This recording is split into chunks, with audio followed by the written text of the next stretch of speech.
Il y a des erreurs qui peuvent vous paraître banales, mais qui en fait ne le sont pas. Généralement, vous ne savez même pas que ce sont des erreurs, ce sont des actes plus ou moins anodins ou tout à fait corrects. Ce sont des choses banales, même pour vous, qui peuvent entraîner donc des déperditions au niveau du chiffre d'affaires, au niveau des ventes, au niveau de la crédibilité, etc. de votre business. Il faut faire attention à chaque étape parce que les difficultés peuvent survenir de partout. Ça, c'est ce qu'on appelle du hachayué pour ceux qui connaissent. Ceux qui ne connaissent pas, eh ben, ce sont des chips de banane mûre, d'accord? C'est un produit qu'il y a dans de nombreux pays d'Afrique francophone et même d'Afrique en général, parce qu'on retrouve ça, par exemple, un peu épicé au Ghana, fait de tout petit peu différemment, mais le concept est le même. Ce produit, je le connais très bien et je vais vous dire pourquoi est-ce que ce paquet qui a été acheté par un ami au moment où nous étions ensemble n'a pas été consommé finalement. Je connais bien ce produit parce que je l'ai également pendant longtemps vendu, d'accord? Emballé autrement, mais vendu pendant longtemps, donc je sais de quoi il s'agit. Et je vous explique ce qui nous est arrivé avec mon ami, pourquoi ça n'a pas été consommé et comment est-ce que vous devriez éviter de faire la même erreur que cet entrepreneur qui est une femme, parce qu'il y a l'étiquette de ce côté, je ne vais pas la montrer pour ne pas faire de publicité, mais surtout je vais dire de mauvaise pub, parce que justement ce que je vais partager n'est pas forcément très agréable ou professionnel. Prenez de quoi noter pour ne pas faire les mêmes erreurs, on en parle tout de suite. Je suis Régis Sezin, entrepreneur multipotentiel, conférencier, formateur et artiste. Je partage avec vous sur cette chaîne du contenu propulsif pour vous aider à rêver, oser et créer. Hello les rocks, j'espère que vous êtes solides. Moi je suis en parfaite forme et je suis plein de gratitude envers l'univers. Si tu es sur cette chaîne pour la première fois, je te souhaite la bienvenue. Welcome on board. Ici on rêve, on ose, on crée, d'où le mantra ROC, soyons rock. Alors aujourd'hui je veux évoquer une erreur qui est commune dans le monde du business, puisque sur cette chaîne on parle de business, d'entrepreneuriat, de développement personnel, d'éducation financière. C'est une erreur qui est malheureusement commune. Les gens banalisent un certain nombre de choses. Ils vont jusqu'à banaliser ce qui ne devrait pas l'être, d'accord? Mais c'est parce qu'ils n'en ont pas forcément conscience. Je t'invite déjà à t'abonner, à activer la cloche de notification si les sujets qui concernent l'entrepreneuriat et le développement personnel t'intéressent. Comment ça s'est passé en fait cette histoire? Nous étions en train d'arriver dans une ville et en voiture, on a dû ralentir, passer par un péage, etc. Et vous savez que à ces endroits-là, il y a souvent, au niveau des péages, il y a souvent des commerçants, des vendeuses ou des vendeurs, donc des personnes qui vous proposent des produits. Ça va être quoi? Des fruits, vous allez retrouver des amuse-bouches aussi, des boissons, vraiment un peu de tout. Parce que quand on est en train de faire un trajet, surtout lorsqu'il est un peu long, on a une petite faim de temps en temps où on veut profiter des douceurs de la région qu'on veut découvrir, etc., etc. Donc, on passe le péage, on est assailli comme souvent par différentes propositions, de différentes choses à acheter, à grignoter et tout ça. Et l'ami avec lequel je suis, il voit ça, il craque. On est deux dans la voiture. Il craque là-dessus, et moi aussi je craque. Je me laisse tenter parce que je veux dire que j'aime beaucoup ce qu'on appelle le hachayué, les chips de banane et plantain mûres. J'aime beaucoup ça, seulement que j'ai réduit ma consommation de façon drastique, c'est-à-dire que je mange quasiment plus depuis un moment simplement parce que c'est bon, c'est très bon, mais c'est quand même quelque chose de gras, ok? Puisque pour obtenir ce délicieux snack, il faut faire passer les bananes à l'huile et puis en fait ça absorbe beaucoup d'huile. Je vous ai dit, j'ai commercialisé pendant un long moment sous la marque Gaëlian. Ce produit, c'est un des produits qu'on distribuait, un des amuse-bouches. Donc je connais le mode de préparation. Ça absorbe énormément d'huile. Alors, moi j'ai décidé de mettre ça un petit peu de côté. C'est vraiment des choix personnels parce que je fais un peu attention à ce que je mange. Depuis un moment, enfin je fais très attention. Mais de temps en temps, un petit plaisir, voilà, on ne va pas le bouder non plus. Donc on achète ça, c'était à un prix très intéressant. Je crois qu'il y en a 6 et c'était vendu à 1000 francs. Faut savoir qu'on en trouve entre 600 et 1000, 1500 selon les pays, selon le grammage aussi, selon les pays en Afrique de l'Ouest francophone et selon le grammage. Donc ça c'est quand même un bon deal pour le poids qui n'est pas mentionné sur l'étiquette, d'accord? Mais ça reste un bon deal quand même. Seulement que Dès qu'on a fini l'achat et qu'on a dépassé donc un petit peu le péage, on va dire qu'on a avancé de 50-100 mètres, on s'est rendu compte qu'il y avait sur notre droite un petit groupe de jeunes qui étaient en train de s'activer à faire, on ne savait trop quoi. Donc ça nous a un peu interpellés et puis on a regardé, puisqu'on n'avait pas encore accéléré véritablement. Mais il y a souvent des dodanes, donc on va en ralenti, après le péage il y a encore des dodanes pendant un moment. Et on s'est rendu compte qu'ils étaient en train de mettre dans des emballages comme ça, en sachet. Vous voyez, c'est des emballages tout simples, hein. Ça c'est vraiment les emballages basiques, transparents, c'est même agrafé, je ne sais pas si vous pouvez voir. Donc c'est juste,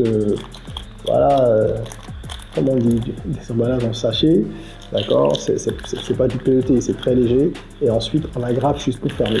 Donc ils étaient en train d'ensachet là, au bord de la voie, le produit qu'on venait d'acheter. Donc au bord de la voie, ils étaient en train de prendre dans un seau, un énorme seau, je pense qu'il y en avait plusieurs, mais nous en passant on n'en a vu qu'un seul, le produit, d'accord, qu'ils mettaient en boule en fait, parce que globalement, c'était un frité, c'est quelque chose qui s'effrite, n'est-ce pas? Donc ils le prennent et puis ils vont essayer de bouler un peu ça, de donner la forme que l'on connaît, qui est une forme, on va dire, circulaire ou plutôt ovale, comme un genre de disque là, qui a bien sûr du volume, et c'est ça qu'ils mettent après dans les sachets. Un peu comme un petit travail à la chaîne, mais ils étaient tous autour du seau, assis. Alors ce qui est assez grave et que je veux évoquer ici, c'est quoi? Déjà, lorsqu'on achète ce genre de produit, évidemment, on sait que ce n'est pas forcément fait dans les meilleures conditions en ce qui concerne l'hygiène. Mais on préfère ne pas voir. En fait, on sait, mais on ne veut pas savoir. C'est comme pour beaucoup de choses que nous achetons et que nous consommons. Nous doutons, d'accord, du mode de fabrication et des précautions qui sont prises autour. Mais tant qu'on ne sait pas, tant que l'esprit n'est pas informé, on peut faire avec. La difficulté survient à partir du moment où l'esprit est informé. Psychologiquement, il y a un blocage. Là, vous avez des jeunes hommes et des jeunes femmes, et des jeunes filles, et des enfants aussi qu'on a vus, dont certains étaient torse nus, les autres pieds nus, qui étaient en train de bavarder, crier, échanger, tout en travaillant. Certains couraient, allaient, venaient, parce que ça nous a interpellés. Donc on s'est arrêté juste un peu après eux pour regarder la scène. Donc ils couraient, il y en a un qui était en train de faire pipi, donc il allait revenir, bien sûr il ne va pas se laver les mains, etc. Et c'est avec toutes ces mains-là, la poussière qu'il y a au bord de la voie, d'accord, puisque juste à côté du goudron, évidemment, ce sont des espaces qui ne sont pas asphaltés, donc on a encore de la terre, de la broussaille et tout ça, et c'est là qu'ils travaillent. Donc vous avez une quantité indéfinissable de microbes bien costauds qui sont là, ok? Et il y a le contact entre eux, qui jouent, qui parlent, qui font pipi, etc. C'est avec ça qu'on va chercher dans le seau les chips, les bananes mûres, qu'on va vous faire la petite boule, qu'on met donc dans l'emballage et qu'on agrafe pour que quelques mètres plus tard, d'autres personnes se chargent de la vente. L'idée en elle-même, elle est très bonne. Vendre à cet endroit-là, c'est génial parce que vous faites un chiffre d'affaires pas possible. J'ai moi-même dans des vidéos sur cette chaîne déjà suggéré à plusieurs reprises à ceux qui recherchent une activité d'explorer la vente de collations, même en ville. C'est-à-dire pas forcément sur les tronçons interurbains, même en ville, quand les gens sont dans les longues files, dans les embouteillages, là, les go-slow comme on dit, vous pouvez leur vendre des choses, on sait que ça marche, d'accord? Donc le principe, il est bon. Le fait d'avoir une petite unité non loin du péage, c'est superbe, c'est une superbe idée. Mais si vous ne pouvez pas avoir une petite unité d'emballage, ou quelque chose qui y ressemblerait, même si c'est faire quelque chose en tôle ou même en paille, avec une table où les gens peuvent se laver les mains, on n'a pas besoin d'avoir beaucoup d'argent pour être propre. Ça, c'est une question d'éducation, de savoir-vivre. Parce que vous mettez la santé des gens en danger. Et ce que je voulais toucher du doigt ici, c'est vraiment cette erreur qui consiste à laisser un client ou un consommateur avoir accès à ce qu'on appelle cuisine interne. La cuisine interne, c'est ce que vous faites chez vous. Idéalement, il ne faudrait pas que le mode d'emballage soit celui-là. Mais c'est le cas pour beaucoup d'autres personnes qui vendent des produits similaires au bord des voies.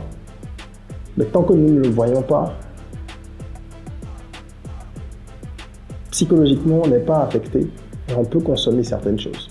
À partir du moment où on l'a vu, moi, mon ami a dit, eh ben, je ne l'achète pas. Enfin, je ne le mange pas, pardon. Je ne le mange plus. Bon, pour moi, c'était une évidence aussi. Parce que c'est comme quand vous avez l'appétit qui est coupé dès le départ. On dira évidemment, ben bien sûr, tout ce qui ne tue pas en Grèce, en Afrique on est solide, il faut des microbes aussi pour renforcer l'immunité. Oui, d'accord, mais chacun a un seuil de tolérance différent par rapport à ce qu'il peut voir et accepter. Et à partir du moment où le seuil de tolérance est différent, vous ne pouvez pas prendre le risque de frustrer certains consommateurs.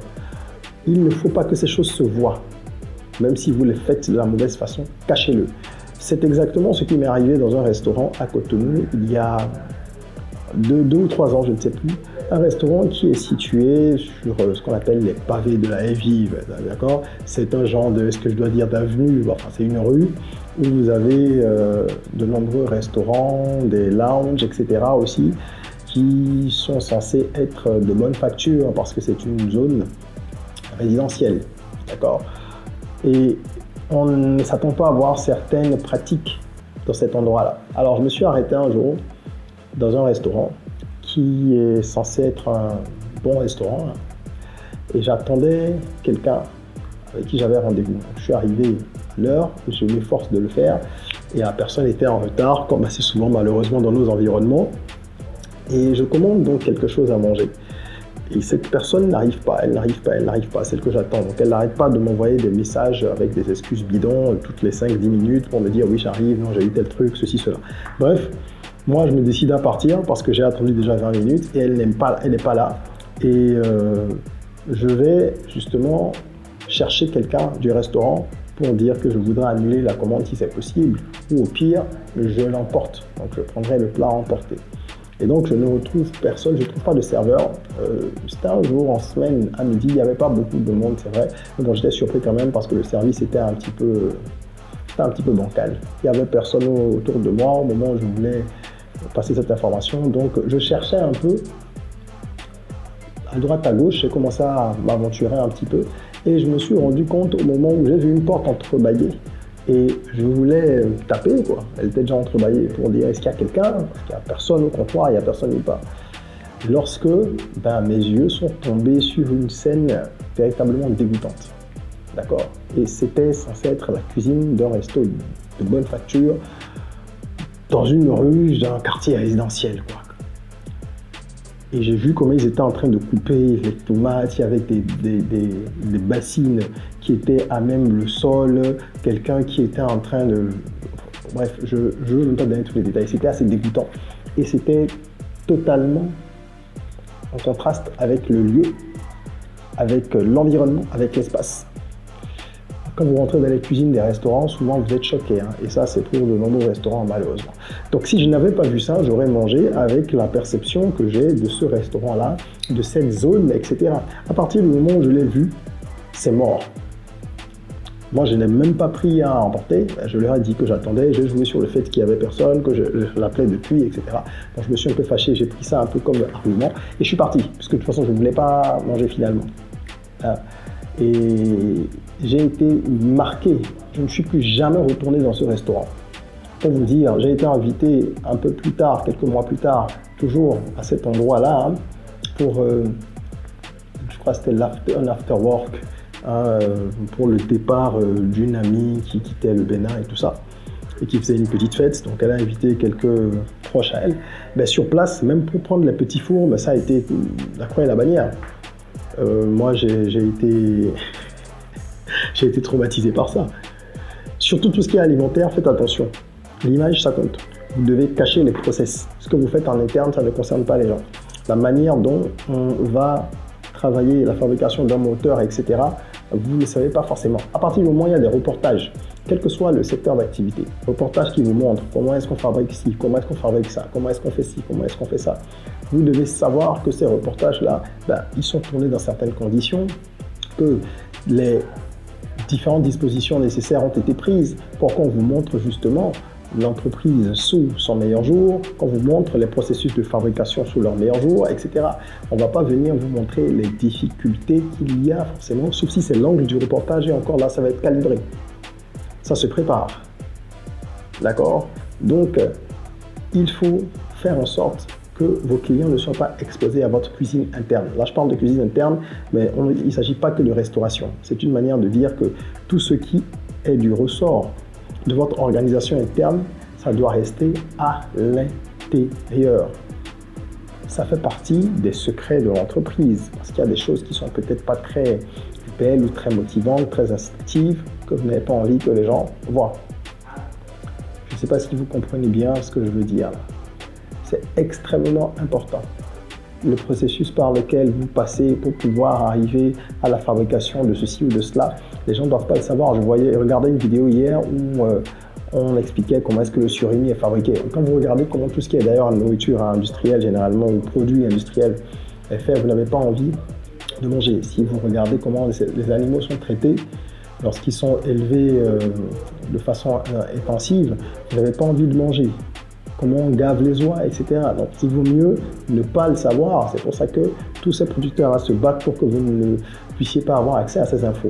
Si vous saviez tout ce qu'il y a comme maltraitance, corruption, exploitation, déviance, avant qu'un téléphone ne soit fabriqué, tout ce qui se passe dans les mines, tout ce qui se passe à droite et à gauche, là où on exploite les matières premières, comment est-ce que les gens sont esclavagisés, comment est-ce que les peuples sont lésés par les multinationales. Si vous saviez tout ça et que vous aviez vraiment les images sous les yeux, je pense que vous n'utiliserez même pas un téléphone. Donc on le sait, on préfère ne pas le savoir et les marques font le maximum pour qu'on n'ait pas accès à ces images-là.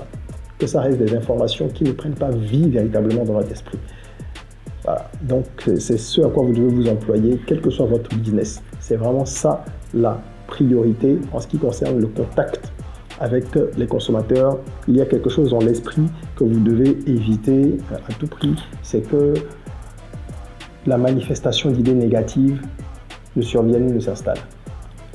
Ça fait partie du business, ça fait partie du marketing, ça fait partie de la stratégie, c'est comme ça. Voilà.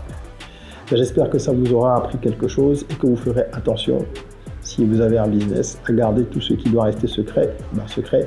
Et si vous êtes uniquement un consommateur, évitez d'être exposé à certaines choses ou de vouloir en savoir trop, parce que plus vous en saurez ou plus vous verrez ce genre de choses-là, et moins vous aurez envie de consommer les choses. Ça dépend de vous. Si vous avez envie de rester, je ne dirais pas naïf, mais de vivre votre vie normalement, ne cherchez pas à trop en savoir. Si vous voulez par contre éveiller votre conscience, faire des choix en toute connaissance de cause et tout ça, allez creuser, mais sachez que vous allez être un petit peu tensé, quoi. D'accord? Et que ça va vous demander après de faire des choix un peu radicaux. En attendant qu'on se retrouve pour une nouvelle vidéo, si celle-ci vous a plu, mettez un like. N'oubliez pas que vous pouvez vous inscrire au Business Rocket Camp, qui est notre camp d'accompagnement pour entrepreneurs qui débute dans quelques semaines. Et il y a également pour vous un petit cadeau dans la description, donc un lien pour télécharger un e-book gratuit qui recense 20 idées rentables, 20 idées de business rentables pour l'Afrique. Voilà. Partagez cette vidéo, abonnez-vous. En attendant qu'on se retrouve, prenez soin de vous, de votre corps, mais aussi et surtout de votre mind. Rêvons, osons, créons. Soyons rock.